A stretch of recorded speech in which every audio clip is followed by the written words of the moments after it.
Bonjour à tous et bienvenue dans cette vidéo Youssef El Khalai. Dans cette vidéo, nous allons parler des produits gagnants et mes 3 règles qui me permettent de sélectionner un produit gagnant sans risquer en fait de cibler des personnes sur Facebook qui ne vont pas être intéressées par mon produit winner. Donc, je parle bien de produit gagnant au potentiel winner. Ça veut dire que le produit sur le papier, il est bon, mais après, c'est en le testant en fait tout simplement avec la publicité Facebook qu'on va voir si le produit prend. Donc, pour moi, la première règle, et c'est la plus évidente, d'accord, c'est de choisir un produit qui est mainstream. Alors, mainstream, ça veut dire quoi? Alors, ça peut paraître un peu bizarre comme terme technique. Moi, à un moment donné, j'entendais ce mot, je dis, waouh, c'est quoi ce délire? Mainstream, ça veut dire tout simplement qui touche une grande audience. On va prendre un exemple très simple, les écouteurs Bluetooth sans fil. Aujourd'hui, toutes les personnes qui ont un téléphone ont des écouteurs. Il y a des personnes qui vont utiliser aussi des écouteurs pour écouter leurs baladeurs. Bon, bien que ça n'existe plus trop. Bon, avant, on avait beaucoup d'accessoires, on avait des clés MP3, etc. Puis on devait utiliser des écouteurs. Bref, aujourd'hui, tout le monde écoute de la musique avec son smartphone. Et donc, les écouteurs Bluetooth sans fil s'avère un produit vraiment indispensable pour les utilisateurs parce que voilà, le bénéfice, c'est que vous n'avez plus ces câbles. Vous voyez, comme ceci par exemple, vous n'avez plus ces câbles qui foutent le bordel. Et donc, avec des écouteurs Bluetooth sans fil, ben, on est cool, on est lifestyle et les gens, ils veulent les derniers produits tendance. Donc, il n'y a pas que les écouteurs AirPods, il y a plein de produits qu'on peut brander, qu'on peut vendre, etc.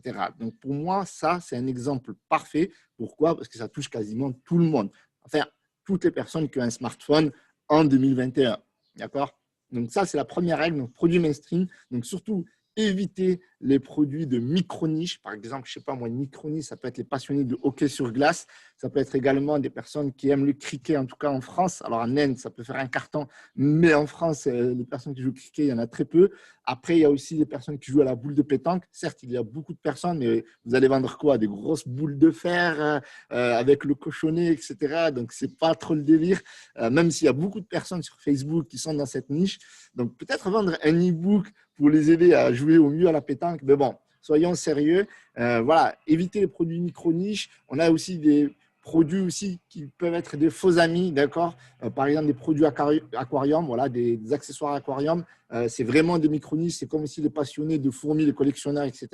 Donc, ça peut être intéressant pour faire des placements, des placements de produits, mais pas des placements de produits. Ça peut être intéressant pour faire de l'affiliation avec Amazon, avec des requêtes. Oui, il y a des requêtes, etc. Mais ce n'est clairement pas l'audience qu'on va retrouver sur Facebook. Donc, ça, première règle, c'est le produit mainstream. Deuxième règle, c'est le prix. Donc, avoir un produit qui me permette d'avoir une marge en corrélation avec la valeur perçue, avec le produit que je vends à mon client, il faut qu'il soit satisfait du prix. Donc, ce n'est pas le prix le plus cher pour que ça couvre la marge, parce que sinon, les gens ne vont pas ajouter le produit au panier, donc je ne vais pas pouvoir les retargeter.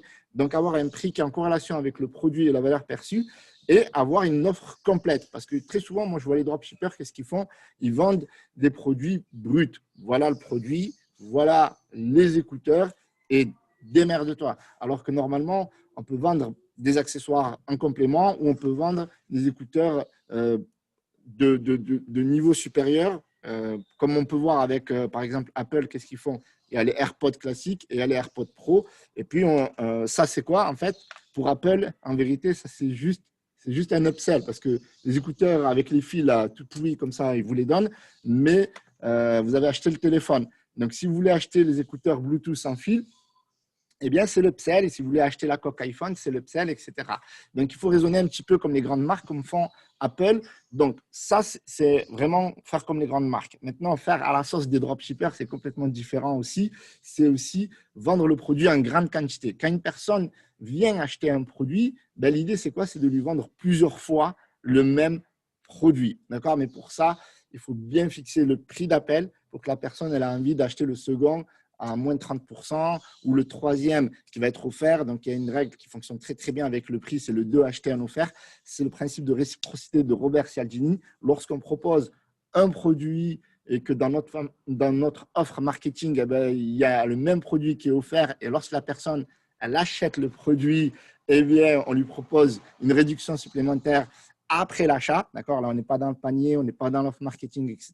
La personne a tendance à craquer. Je vais vous prendre un exemple tout simple, et c'est un exemple dont je reviendrai plus tard, d'accord? C'est la culotte menstruelle Blinks, qu'on a entendu beaucoup parler depuis fin 2019 et qui a fait un carton pendant le confinement 2020, eh bien, il y a une personne, il y a une youtubeuse, si vous faites vos recherches, vous allez la retrouver, qui a dit qu'elle avait acheté le produit. Pourquoi? Parce qu'il y avait un code promo. Ça, c'est quand on passe par les influenceurs. Donc, le prix est très important. Si on passe par un influenceur pour vendre le produit, il faut forcément proposer un code promo parce que la personne, elle avait dit quoi? Elle a dit, en plus, il y avait l'influenceuse, elle a donné un code promo. Donc, vous voyez, c'est vraiment un truc énorme parce que je vois beaucoup de placements de produits en fait qui se font sans code promo en disant juste, on va mettre le prix très bas, on va dire qu'il y a moins 50% ou moins 75%. Et donc, du coup, on va envoyer les gens directement sur la boutique et ils vont acheter sans le code promo. S'il n'y a pas le code promo, ben, on va perdre des ventes tout simplement. D'accord? Donc, ça, c'est très important de bien savoir fixer son prix. Et donc, du coup, pour revenir à cette youtubeuse, elle a dit que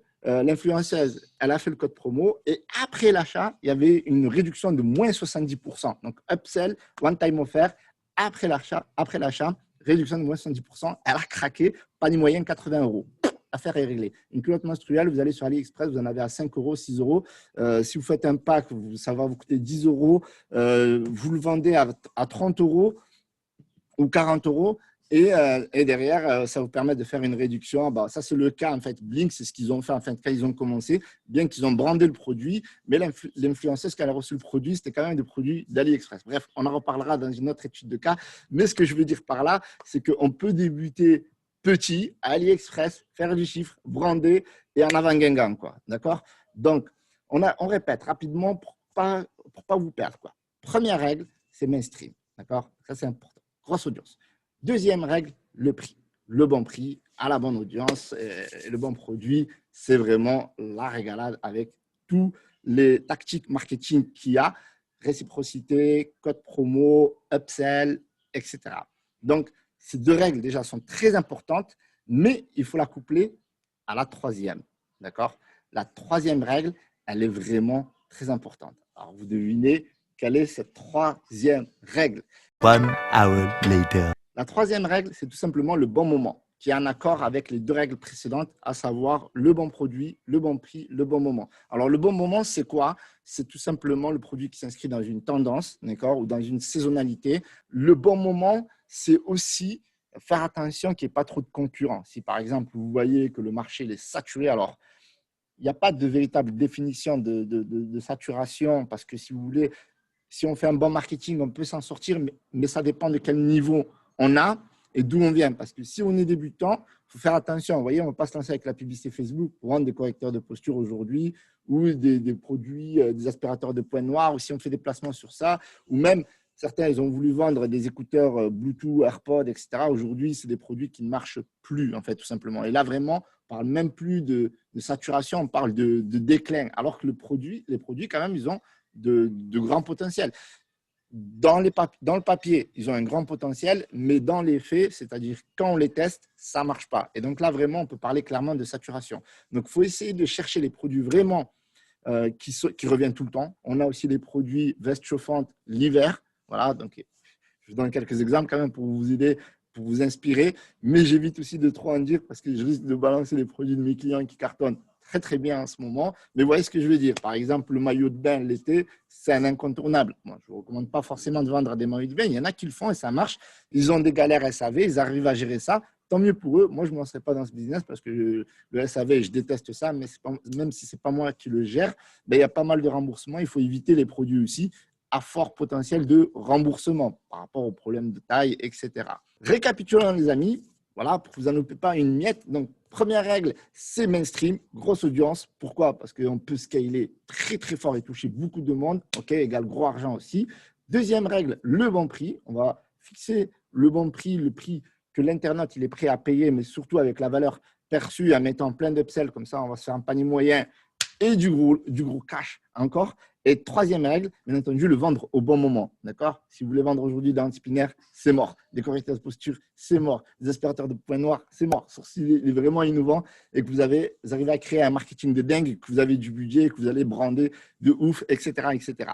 Donc voilà ces trois règles. J'espère que vous avez aimé. Si vous voulez aller plus loin, je vous mets la liste de 101 winners dans la description. C'est le challenge 100K. Tout est expliqué dedans. Et moi, je vous dis, let's go les amis. Lâchez un pouce bleu, abonnez-vous. Et je vous dis à plus tard. Salut, ciao, ciao.